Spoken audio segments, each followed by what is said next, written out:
Chinese Navy, the fastest growing naval service in the world. It now operates hundreds of modern warships, submarines and aircraft.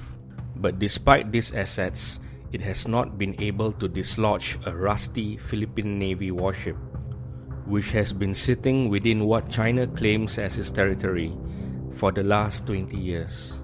Stick around as we take a look at the untold history of BRP Sierra Madre and its lesser-known sister ship BRP Banguet, and why China badly wants the ship gone but is not able to do anything about it.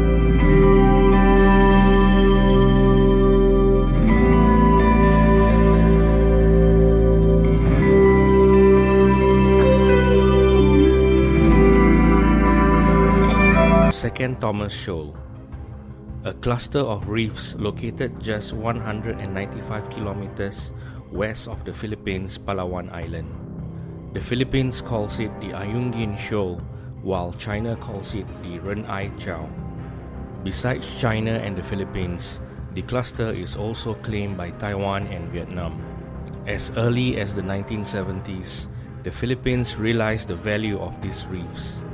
But the country also understood that it does not have the vessels to counter China, nor the resources to build proper structures on these reefs. But in 1999, then Philippine Navy Chief Eduardo Mario R. Santos came up with an idea to use Second World War era landing ships as sea fortresses, and these ships would intentionally be run aground on these reefs to create outposts. The Philippine Navy had received more than 20 landing ships from the US after World War II.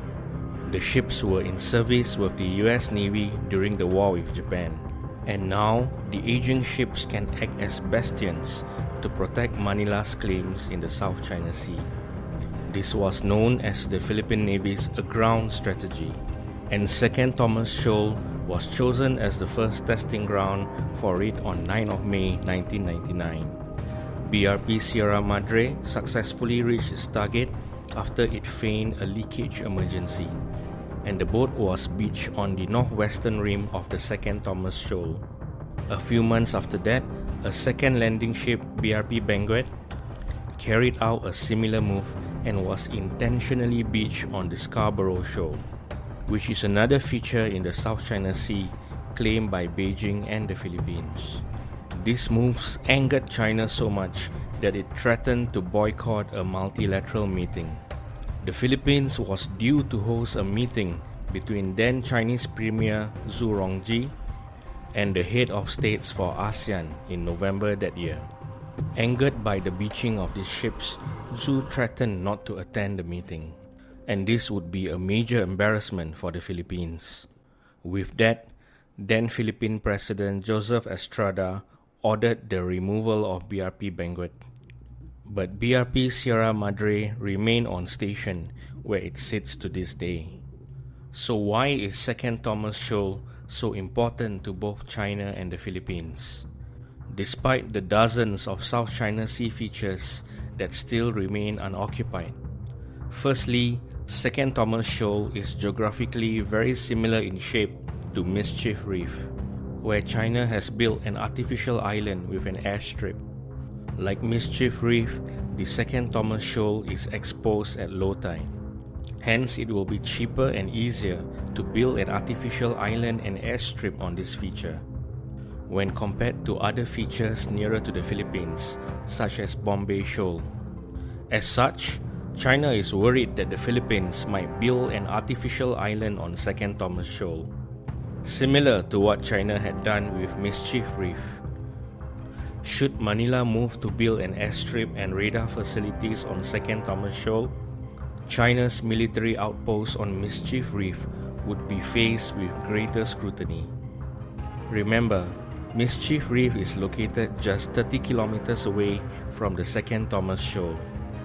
For China, besides preventing the build-up of a Philippine military facility, occupying the Second Thomas Shoal would provide Beijing with a strategic advantage. Like the Chinese game of Wei Qi, Second Thomas Shoal is a gap that Beijing needs to fill before it can move eastwards to occupy other features of the South China Sea that are also claimed by the Philippines. Closing this gap would strengthen coordination of Chinese military units in the area and weaken an adversary's ability to threaten Chinese positions in the South China Sea. But given these ambitions, why has China not moved to dislodge BRP Sierra Madre? It is mainly because of the three letters that prefix the ship's name. Notice that for this video, we've always referred to the ship's name as BRP Sierra Madre. This signifies that despite its condition, the ship has not been decommissioned by the Navy, and it is still in service with the Republic of the Philippines, as noted by the three letters. As such, attacking the vessel would invoke the Mutual Defense Treaty with the US. The US-Philippine Military Treaty covers both countries' vessels, aircraft, and personnel. Any attempt to dislodge BRP Sierra Madre will trigger the involvement of the US Armed Forces, and this is something that China would rather not be involved in.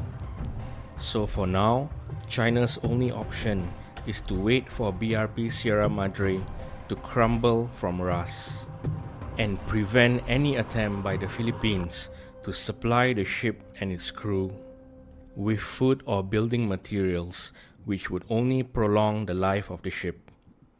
These blockades have led to multiple collisions between Chinese and Philippine vessels, and these encounters are set to continue for perhaps another 20 years to come.